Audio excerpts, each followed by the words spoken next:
देखो दोस्त, यह सच है कि कोरोना और लॉकडाउन कई लोगों के जीवन को कई तरीके से प्रभावित किया था।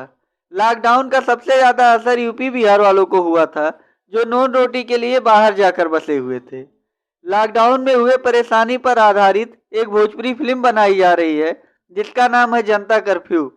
इस वीडियो में हम इसी के बारे में बात करेंगे कि क्या यह फिल्म लॉकडाउन में हुई परेशानी को सही तरीके से दिखा पाई है या नहीं। इस फिल्म की बात करें तो इसमें मुख्य भूमिका में दीपक यादव, निशा सिंह, अनूप अरोरा जैसे कलाकार मौजूद हैं। इसके डायरेक्टर और लेखक हैं दिनेश भारती। यह एक love story family drama film होने वाली है। इसकी कहानी लॉकडाउन के समय से उठाई गई है। दीपक यादव के गांव में आंगनबाड़ी बनकर आती हैं निशा सिंह। दोनों को एक दूसरे से प्यार हो जाता है और शादी भी हो जाती है।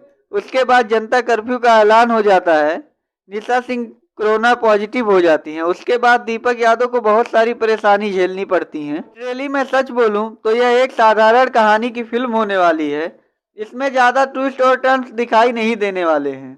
हालांकि डायरेक्टर साहब ने पूरी कोशिश की है कि एक रियलिस्टिक फिल्म बनाई जाए, बट उनकी राइटिंग काफ़ी कमज़ोर है। यह फिल्म हम लोगों से इमोशनली कनेक्ट नहीं हो पाई है। मेरा मानना है कोरोना के दौरान लाखों लोग बेघर हो गए थे, सैकड़ों लोगों की जान चली गई थी।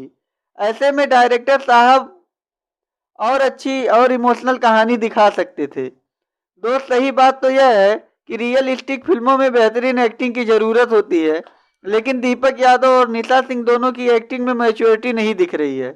दीपक यादव के डायलॉग डिलीवरी एकदम साधारण है और एकदम दिखावटी लग रहा है। अच्छी रियलिस्टिक फिल्में हमें खुद से कनेक्ट कर लेती हैं, लेकिन जनता कर्फ्यू में दिखावटी लग रहा है, वो हमसे बिल्कुल कनेक्ट नहीं हो पा रही है। यह भी सच है कि एक छोटी बजट की फिल्म में उतना बढ़िया स्क्रीन प्ले और सिनेमेटोग्राफी नहीं हो सकती, लेकिन अच्छी कहानी और अच्छी एक्टिंग सब कुछ बदल सकती है दोस्त।